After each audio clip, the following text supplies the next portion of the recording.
नमस्कार, उत्तराखंड प्राइम देख रहे हैं आप और आपके साथ मैं हूं कौशल सेठ। उत्तराखंड में दूसरे राज्यों की बसों को आने की अनुमति नहीं है। ऐसे में उत्तर प्रदेश की बसें बॉर्डर पर ही यात्रियों को छोड़ रही हैं। मजबूरन सैकड़ों यात्रियों को 10 से 12 किलोमीटर पैदल चलना पड़ रहा है। बच्चों को गोद में लिए, सामान की गठरी को सिर पर लिए ये लोग सड़कों पर पैदल चलने को मजबूर हैं। कोरोना काल में बेबस और असहायों के लिए ये बहुत बुरा वक्त दिख रहा है। अपने जरूरी कामों को लेकर उत्तराखंड आ रहे लोग बॉर्डर से बसों को राज्य में अनुमति ना होने के चलते पैदल ही सफर के लिए जा रहे हैं। डाट काली मंदिर पर उत्तर प्रदेश और उत्तराखंड का बॉर्डर है, जहां तक उत्तर प्रदेश की बसें आ रही हैं, लेकिन इससे आगे इन बसों को आने की अनुमति नहीं दी गई है और ना ही यहां पर कोई गाड़ियों का साधन है जिनसे ये लोग देहरादून आ सकें। यही वजह है कि लोग पैदल चल रहे हैं। इसाक नाम है जी मेरा। मैं सहारनपुर से आया और मुझे लाडपुर जाना है और डांट काली पर रोडवे ने उतार दिया। सहारनपुर से चली बस और डांट काली पर उतार दिया। अब मैं पैदल आ रहा हूँ सर यहाँ तक और आप देख लीजिए गर्मी में क्या हाल है। इसमें देखे हमारे जो एंट्री काउंटर्स बने हैं उसमें जो भी बाहरी राज्य से आ रहे हैं उनके प्रवेश के लिए एक मेडिकल स्क्रीनिंग टीम भी है और पुलिस की व्यवस्था भी है, प्लस स्मार्ट सिटी के भी मेंबर्स हैं और एडमिनिस्ट्रेशन के मजिस्ट्रेट भी नियुक्त हैं वहाँ पर। तो एक कोऑर्डिनेटेड एफर्ट है जिसमें सभी विभागों का सहयोग है, जिससे जो एंट्री करने वाले व्यक्ति हैं उन्हें कोई भी परेशानी का सामना न करना पड़े।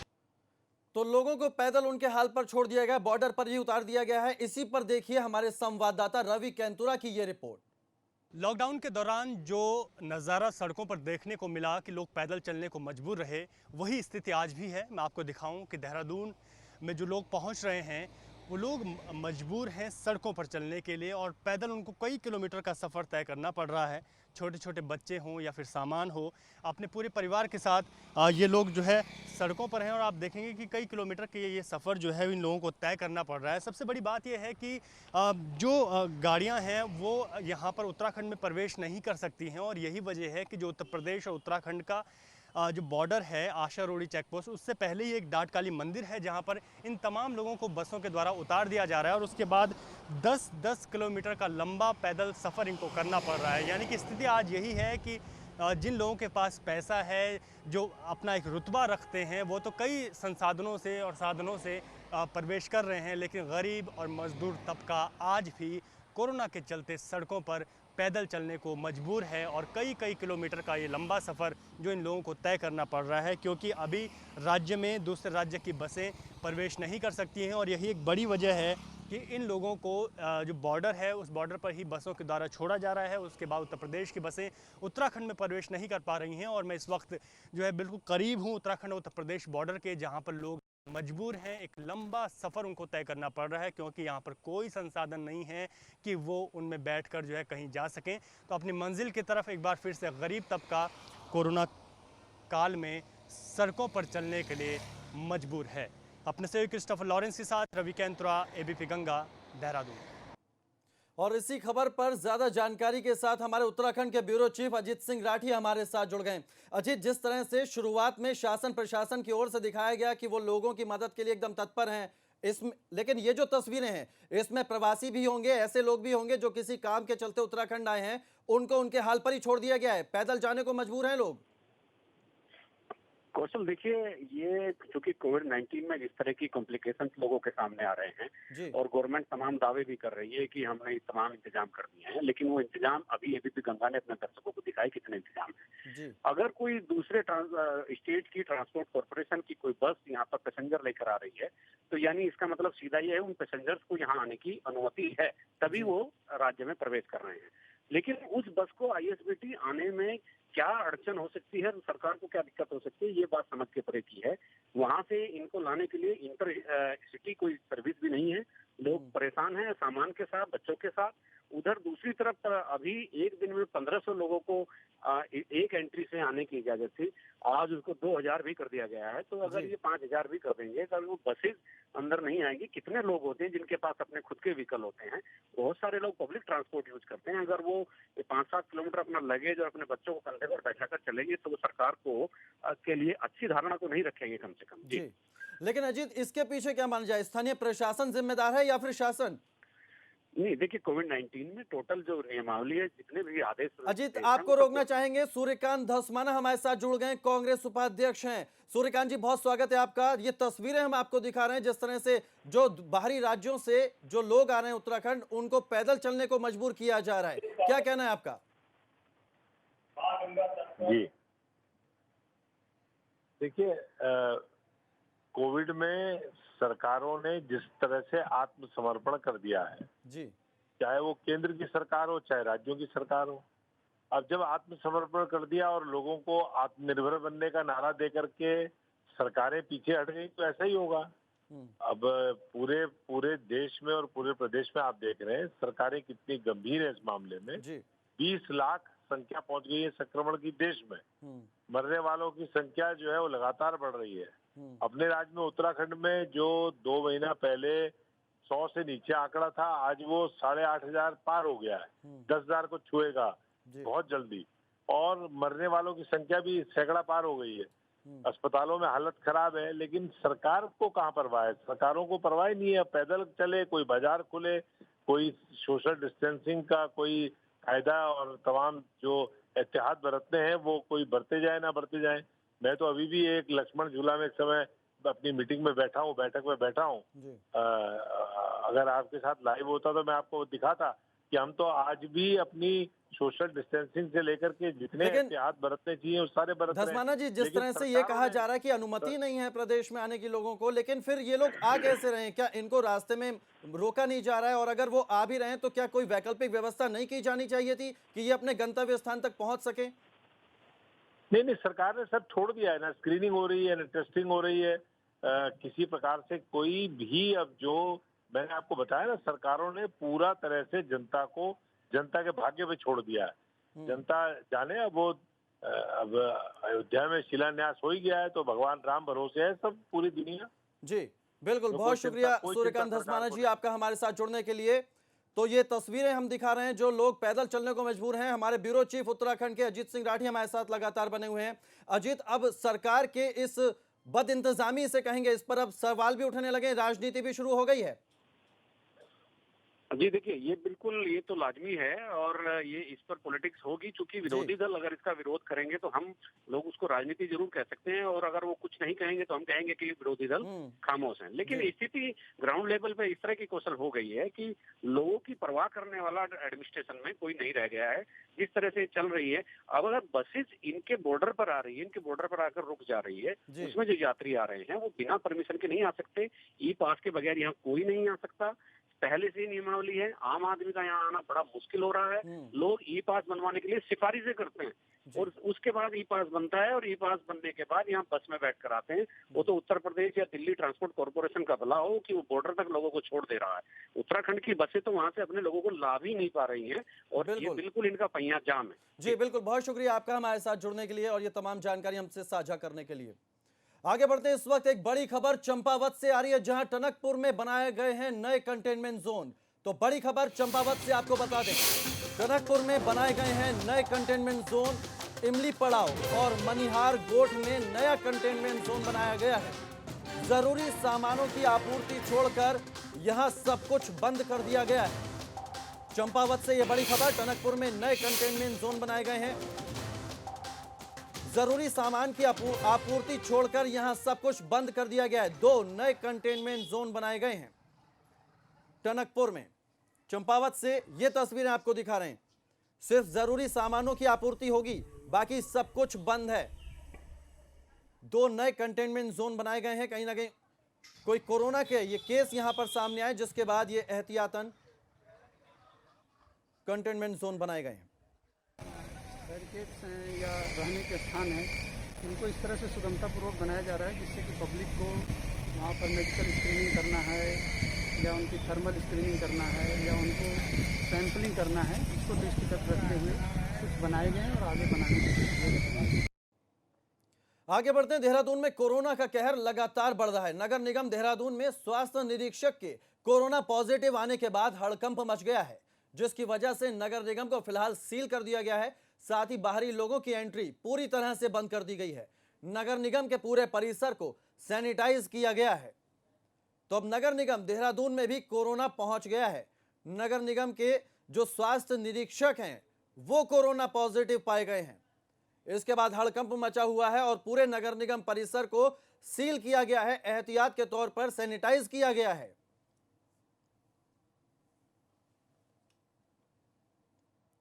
रुद्रपुर नगर निगम के मेयर की रिपोर्ट कोरोना पॉजिटिव आई है, साथ ही मेयर के गनर की रिपोर्ट भी पॉजिटिव आई। स्वास्थ्य विभाग ने दोनों को अस्पताल में भर्ती करा दिया है। साथ ही अब नगर निगम में स्वास्थ्य विभाग सैंपलिंग कर रहा है। इसके साथ ही मेयर के एक सप्ताह की ट्रैवल हिस्ट्री को खंगालने में भी जुटा है। बताया जा रहा है कि राम जन्मभूमि पूजन के मौके पर रुद्रपुर में कई कार्यक्रम आयोजित किए गए थे, जिसमें मेयर ने शहर के 3 कार्यक्रमों में हिस्सा लिया था, जिसमें 3 दर्जन से ज्यादा लोगों को ट्रेस किया जा चुका है। उनके सैंपलिंग हो चुकी है और जो अन्य जो कॉन्टैक्ट वाले उनकी लाइन लिस्टिंग की जा रही है। उसके बाद उनके संपर्क वाले लाइन लिस्टिंग की जाएगी और उनमें फिर जो हमारा गाइडलाइन के आधार पर जो क्लोज कॉन्टैक्ट का तुरंत होगा, जो संपर्क में जाए उनका 5वें दिन से पॉजिटिव आने की संभावना होती है, तो उसके बाद उनकी सैंपलिंग। और इस वक्त एक और बड़ी खबर आ रही है। उत्तराखंड में मौसम विभाग ने अलर्ट जारी किया है। मौसम विभाग ने ऑरेंज अलर्ट जारी किया है। 9 अगस्त तक भारी बारिश को लेकर यह अलर्ट जारी किया गया है। पिथौरागढ़, बागेश्वर, नैनीताल, चंपावत, देहरादून, पौड़ी और चमोली को लेकर यह अलर्ट जारी किया गया है। और ऑरेंज अलर्ट का मतलब हम आपको बता दें, इसका मतलब है कि आपको सावधान रहने की जरूरत है, क्योंकि जो बारिश होगी वो काफी भारी बारिश हो सकती है।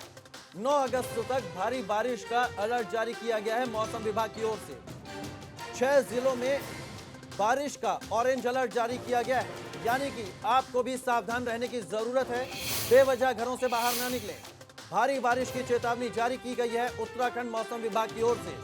6 जिलों में ये भारी बारिश हो सकती है। तो आज से लेकर 9 अगस्त तक भारी बारिश की संभावना मौसम विभाग ने जताई है। लगातार हम आपको तस्वीरें भी दिखा रहे हैं उत्तराखंड के अलग अलग जिलों में जहां बारिश का कहर देखने को मिला है। कई जगह भूस्खलन की तस्वीरें भी सामने आई हैं।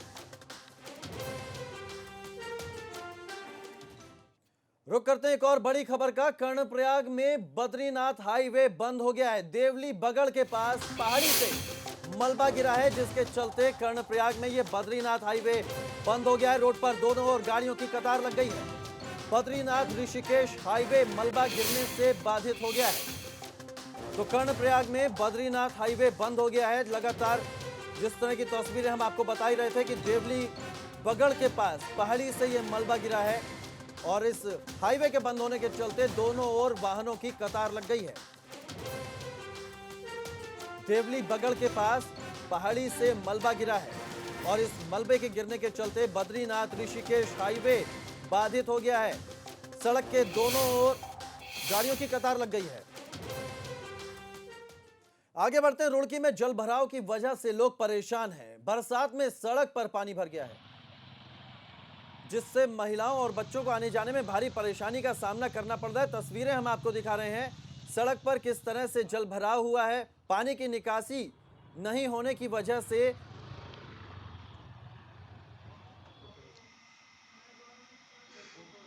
पानी की निकासी ना होने की वजह से ये स्थिति बनी है। और आपको बता दें कि पानी के भरने की वजह से डेंगू का डर भी लोगों को सता रहा है, क्योंकि जल जमाव होगा तो डेंगू के मच्छर भी पनपेंगे। ऐसे में ये रुड़की नगर निगम प्रशासन की बड़ी लापरवाही है। पानी की निकासी के सही इंतजाम नहीं होने के चलते ये हालात पैदा हुए हैं। आप देख सकते हैं सड़कों में, गलियों में पानी भरा हुआ है। इससे आने जाने में तो दिक्कत हो ही रही है, लेकिन डेंगू का खतरा भी सता रहा है। एक तरफ कोरोना का खौफ है तो दूसरी तरफ डेंगू का भी डर है, क्योंकि जल भराव की वजह से डेंगू के मच्छर पनप सकते हैं। तो रुड़की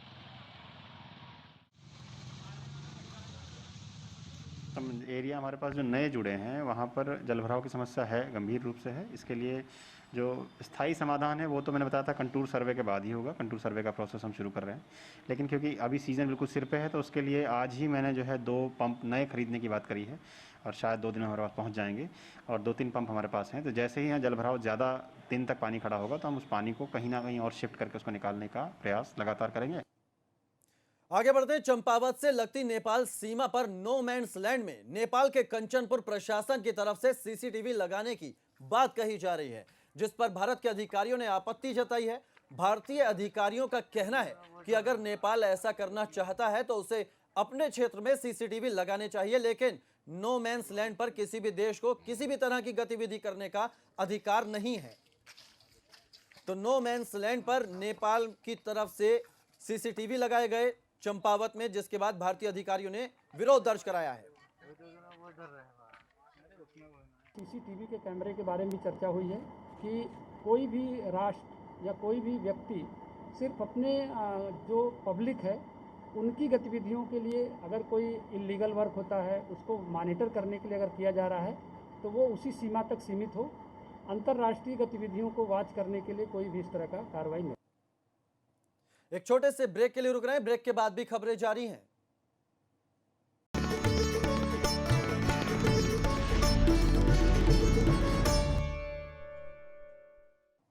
ब्रेक के बाद स्वागत है आपका। पूर्व स्वास्थ्य मंत्री सुरेंद्र सिंह नेगी ने कोटद्वार में धरना दिया। पूर्व मंत्री ने सरकार पर आरोप लगाते हुए कहा कि मुख्यमंत्री और शहरी विकास मंत्री से वार्ता करने के बाद भी ट्रेचिंग ग्राउंड के लिए भूमि उपलब्ध नहीं कराई जा रही है। नगर निगम बनने के बाद निगम के माध्यम से भी शासन को प्रस्ताव भेजा गया है, लेकिन अभी तक भूमि उपलब्ध नहीं कराई गई है। तो पूर्व मंत्री धरने पर बैठे थे।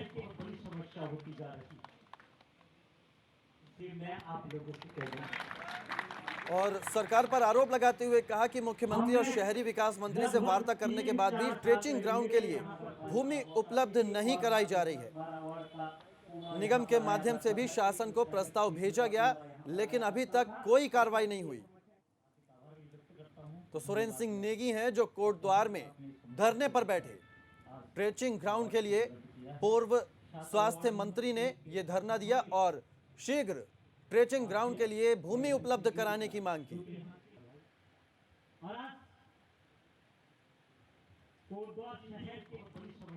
तो पूर्व स्वास्थ्य मंत्री ने इस दौरान सरकार पर जमकर निशाना साधा, ट्रेचिंग ग्राउंड के लिए भूमि की मांग की। पूर्व स्वास्थ्य मंत्री हैं सुरेंद्र सिंह नेगी।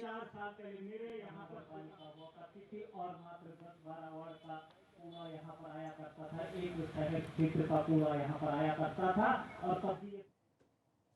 और इसी बीच हल्द्वानी से एक बड़ी खबर आ रही है, जहां आशा वर्कर्स हड़ताल पर बैठ गई हैं। तो हल्द्वानी में आशा वर्कर्स की हड़ताल, बड़ी खबर आपको बता रहे हैं। 3 दिवसीय हड़ताल शुरू हो गई है आशा वर्कर्स की।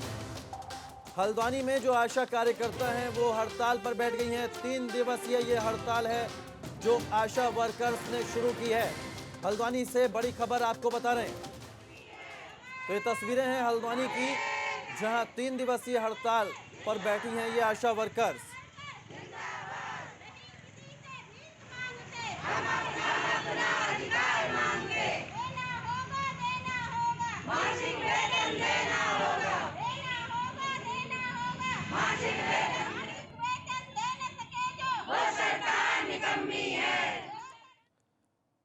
और इस वक्त एक बड़ी खबर यूपी के कानपुर से आ रही है। गैंगस्टर विकास के नाम पर धमकी देने का मामला सामने आया है। विकास का भाई बताकर एक शख्स को धमकी दी गई है। विकास दुबे का छोटा भाई बताकर धमकाया है और इस धमकी में विकास दुबे और पूर्व विधायक का भी जिक्र किया गया है। विकास के गुर्गों से संपर्क में होने का दावा भी किया गया है। बड़ी खबर आपको कानपुर से बता रहे हैं। और क्या कुछ कहा गया है इस धमकी में, ये ऑडियो आपको सुनवाते हैं। अरे तुमको सब पता है, तुमको सब पता है, तुम जाते थे घर में रुकते थे, तुमको सब पता है, मगर बात की बात है, तुम नहीं बोलोगे, हमको पता है, ठीक है। मगर जब तुमको मिले तो उससे तुम मेरी बात करा देना, कह देना राम भाई का पैसा चाहिए ना, किदवाई नगर ऑफिस में यहाँ के ऐसी कि अब वो समझ जाएंगे उनके साथ क्या होगा, क्योंकि अब दिमाग खराब है, पैसा है नहीं मेरे पास, पैसा चाहिए मेरा 22,000, मेरा पैसा जमा कराया है। और घर पे मेरे आए थे 75 लोग गवाह हैं, मेरे घर पे आए थे और क्या कह के आए थे, कंप्यूटर कोर्स मिलेगा, कुछ नहीं मिला है, फर्जी सर्टिफिकेट मिला है, कोर्स एक दिन किया नहीं और बेफालतू का सर्टिफिकेट मिला है। जब एक दिन कोर्स नहीं किया तो सर्टिफिकेट किस काम का, तुम बताओ किस काम का? हमने 6 महीने कोर्स करते सर्टिफिकेट मिलता, जब कोर्स नहीं किया है तो सर्टिफिकेट किस काम का? तुम ये बात के गवाह हो। अच्छा तुम बताओ, तो हम किसी स्कूल में पैसा जब पढ़ेंगे नहीं तो सर्टिफिकेट किस काम का, तुम बताओ भाई। यदि हम 6 महीना पढ़ेंगे तभी तो सर्टिफिकेट मिलेगा ना। ठीक है, अच्छा भाई अभी हम बोल देंगे, तो बाकी हम तुमसे फिर मुलाकात करेंगे। मुलाकात ना करो, नहीं हमारा मुलाकात तो करेंगे तो मुलाकात ना करो यार, मूड खराब है मेरे भाई, किसी को मार देंगे जान से, कोई दिक्कत नहीं यार, पैसे कोई दिक्कत नहीं, के यहाँ बहुत कुछ है, ठीक है ना, पावर भी है, पैसा भी। विकास दुबे अपना भाई था, तो मरा है ना। विकास दुबे के जानने वाले बहुत थे, मेरे पास हैं, गुर्गे अभी भी हैं, कोई दिक्कत नहीं है। अपने पास बहुत लोग हैं, कोई दिक्कत नहीं। जिसकी चाहेंगे उसके हत्ता वसूली कर देते फैक्ट्री के मालिक से, हमको पता है। ये जो अजय कपूर है ना, सब भाई हैं, कोई दिक्कत नहीं है। पर एक बात बता दे मेरे भाई, उससे बोल देना मेरा पैसा दे दे, इज्जत के साथ, नहीं मार दूंगा जान से, मार दूंगा जान से, ठीक है। बोल देना राम ठाकुर से बात कर ले। तो विकास दुबे का भाई बताकर ये शख्स धमकी दे रहा था। और अब रुख करते हैं 13 जिलों की 13 खबरों का।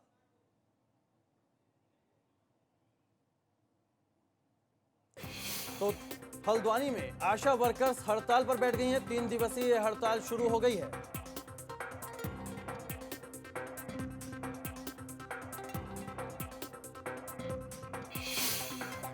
बाजपुर में सामुदायिक स्वास्थ्य केंद्र को मिली एम्बुलेंस। कैबिनेट मंत्री यशपाल आर्य रहे मौजूद। रानीखेत में पुलिस ने चेकिंग अभियान चलाया। बिना मास्क और सोशल डिस्टेंसिंग मेंटेन न करने वालों पर कार्रवाई की। रुड़की में पुलिस के हत्थे चढ़े 3 वाहन चोर, 5 दोपहिया वाहन बरामद हुए। कोटद्वार में कांग्रेस ने ऑनलाइन वितरण प्रणाली पर उठाए सवाल। एसडीएम के माध्यम से राज्यपाल को ज्ञापन भेजा। पुरानी व्यवस्था बहाल करने की मांग। रुद्रपुर में ट्रक की टक्कर से बाइक सवार 2 लोग घायल, दोनों युवकों की हुई मौत। बागेश्वर में अनियंत्रित होकर पलटी कार चला रहे शख्स को दे रहा था ट्रेनिंग। नैनीताल में नैनी झील से मिला महिला का शव। द्वारहाट से लापता हुई थी महिला। बागेश्वर में डीएम विनीत कुमार ने संभाला चार्ज संभालते ही जिला चिकित्सालय और कोविड-19 चिकित्सालय का निरीक्षण किया।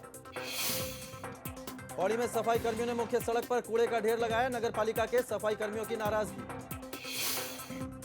पंतनगर यूनिवर्सिटी ने तैयार की गेहूं की नई किस्म। आयरन, जस्ता और प्रोटीन से भरपूर है गेहूं की नई प्रजाति। फूलों की घाटी से पॉलीगोनम घास को हटाने का काम शुरू। पॉलीगोनम की वजह से दूसरे फूलों को होता है नुकसान। रुद्रप्रयाग में धरने पर तीर्थ पुरोहित। देवस्थानम बोर्ड को भंग करने की मांग। तो फिलहाल उत्तराखंड प्राइम में इतना ही, लेकिन उत्तर प्रदेश और उत्तराखंड की तमाम खबरों के लिए देखते रहिए एबीपी गंगा, खबर आपकी जुबान आपकी।